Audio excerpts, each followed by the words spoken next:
Hello and welcome.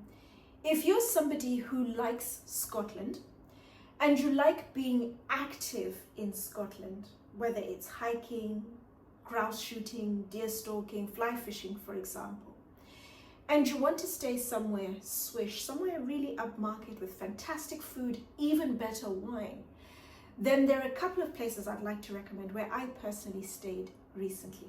The two places are very different from each other, but they're both located in the Cairngorms National Park. The first place is the Fife Arms, and it's located in a village called Braemar. And the second place is called Killyhuntley Farmhouse, and it's in Kinusi. I'm going to split the video into two. I don't want to make it too lengthy, and I'll possibly refer to it as part one and part two, but I'll attach the two videos together. I'm Anesu Sagonda, and I produce educational luxury content for anyone after the finer things, whether you're young and starting out in life and wanting to reap the benefits of buying better quality from the get-go, or you're into luxury but you want to focus more on high quality, under the radar brands and services, or you're new to money and wanting to learn how to navigate the terrain, then my content is geared towards you.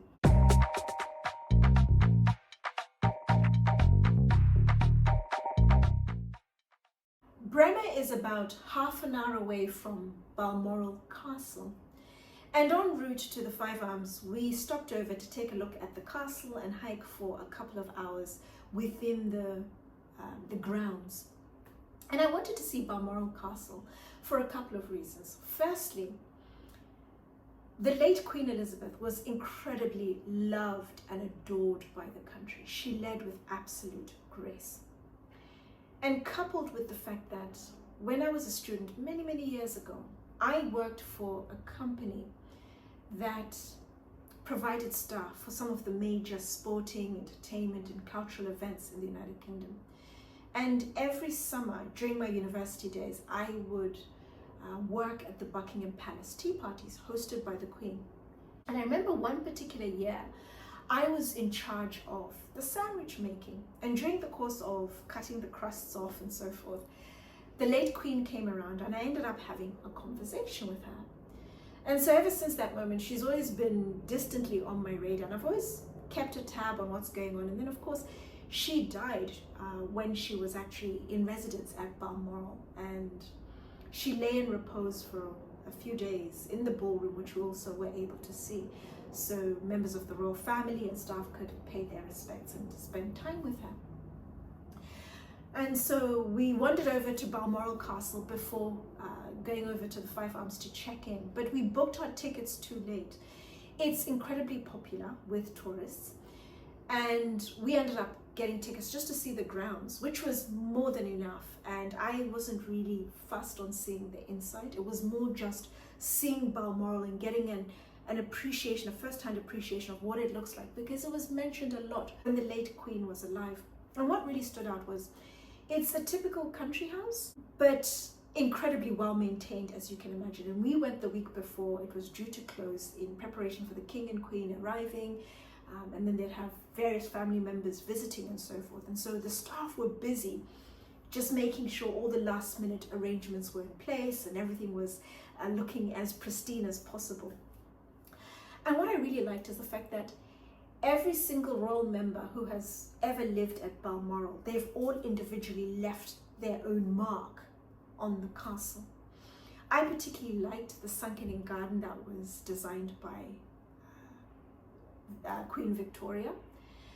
And I also liked the allotment that had quite a good chunk of the fresh fruit, herbs, vegetables that they were growing in preparation to be used for actually cooking the meals for the royal family. So it focuses on seasonal, British, high quality, organically grown produce. And it was just interesting seeing all of that and then hearing the staff talking about, oh, we'll be discussing the menus and when different items would be ripe and what they'd be used for, and family members coming around and they spend time and what they do.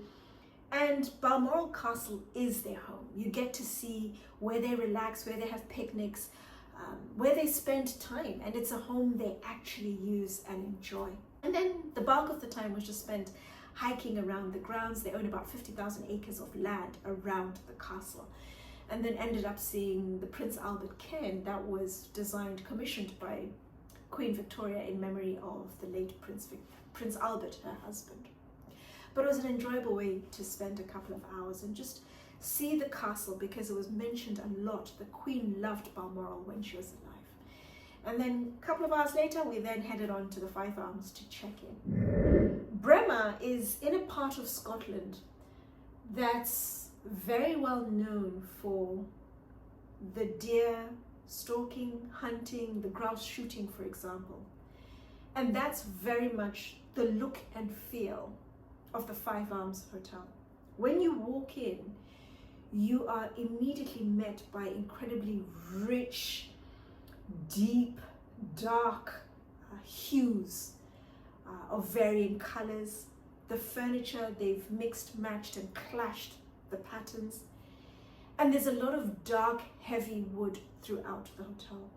But the focal point of the hotel is the stuffed animals and birds that adorn the walls, hang from the ceilings, and they're strategically positioned throughout the hotel together with the art collection. Absolutely spectacular. There is artwork adorning each and every single wall in the hotel, and they have a good mix of international, local, globally recognized artists. And I like the fact that they also had artwork that just detailed the history of the area, the royal members associated with the hotel, and they just told the story of the hotel through the artwork, as opposed to just pieces that weren't linked to the hotel, but just beautiful and really enhanced the overall look and feel of the hotel. The hotel itself is incredibly homely. I liked the old look and feel to it, but most of all just how homely and comfortable and lived in it felt. When you're sitting in the hotel, relaxing in the bar, in the reception area, it was just really nice, like a very well-appointed country home. The bedroom, as you can imagine, incredibly well decorated, came with complimentary bar as well as a couple of complimentary alcoholic beverages, whiskey and also gin. The hotel has 2 in-house restaurants.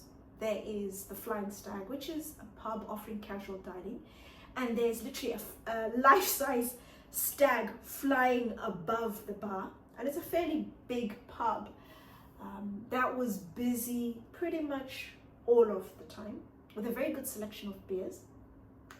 And then the second is the Cluny dining room, which I particularly liked, and it offered food in between casual and fine dining. Focus on really well prepared, beautifully presented food, used local, seasonal, high quality ingredients. And they also served breakfast, a really good buffet in the morning, and all of the breakfast, bread and croissants and everything else that needed to be prepared was prepared fresh in the morning. Also a couple of bars in-house. Elsie linked to the Cluny, where you could sit and wait for your table, breakfast in the morning or just before lunch or dinner. It wasn't the most relaxing bar. It's the type of bar you just wait for your table, as opposed to a bar you use to relax and have drinks for an extended period of time. And then the second bar, which I'll talk about in a bit, Bertie's, which is exclusively a whiskey bar. And so the good, I particularly liked the decor. I know stuffed animals, birds, deer stalking, hunting, grouse shooting can be jarring to some people, but it's something I personally enjoy. And I really liked the way they had creatively assembled some of the deer antlers. There was a fairly sizable staircase in between the reception area and the bedrooms, and the ceiling had the most arresting arrangement of deer antlers. I went past it every single day because I thought it was absolutely stunning. I also remember a dining room cum seating space with a horn chandelier the entire length of the room. I really liked all of the stuffed animals, the birds. I also remember in Cluny they had a life-size deer, lower end of the dining room, and I remember just looking at it every single day and just enjoying it for what it is, the artwork that it is. I also liked the gillies. The service was fantastic. They were attentive, they were very quick and turned things around very quickly. And I also liked the abundance of activities on offer in the Five Arms. You can be as active or as inactive as you'd like, and they cater incredibly well for children. In-house, you can participate in wine tasting, whiskey tasting, in slow photography, wilderness sketching, for example, artwork tour, or you can go outside, wild swimming, tennis, hiking, golfing, grouse shooting, depending on the season, deer stalking. There is an abundance of activities. You can be as active as inactive as you like, and they're more than happy, and they are able to absolutely organize anything for you. The bad, a couple of things. The service ranged from fine to excellent. The rooms typically start from about £600 a night, and that is on promotion. For that sort of price, I would expect service that is fairly highly and consistently delivered. And where the service fell, it was more housekeeping. I noticed on a couple of days, consecutive days, and I mentioned this, housekeeping would leave empty bottles and glasses from the night before, the day before, and you'd have to call and request for a change and fresh glasses and so forth to be brought up to the room. And I just thought, for the price point, the level of luxury the hotel is punting at, that is not even a conversation we should have. And then the second slight issue that I had was food, and particularly in the Flying Stag pub, offering fairly casual food. The food I thought wasn't spectacular. It was just fairly basic, but more so I like burgers. And when I travel, and a place like Scotland, it's freshly ground, free range beef. And I initially requested a rare burger, and the server came back and said, oh, the chef said, no, legally I cannot do that, but I can prepare it to about medium well, but it will still be juicy. And I was assured it would be juicy. The burger came hard. It had no juice, it was hard. I had a couple of bites and I left it. I just thought, take the burgers off the menu if you're not going to cook them well. Even at the medium well, it was dry. It was just tasteless. And I thought, what a shame, because on holiday, I literally don't watch my calories. It's just full throttle, go for anything and everything, drink as much as I'd like and eat as much as I'd like. And the focus is really on good quality food. And I will go to certain hotels because they are focused on high quality ingredients and high quality cooking. The ugly, there isn't an ugly. I have a total opposite. Five Arms Hotel's biggest arsenal is their whiskey bar, Bertie's.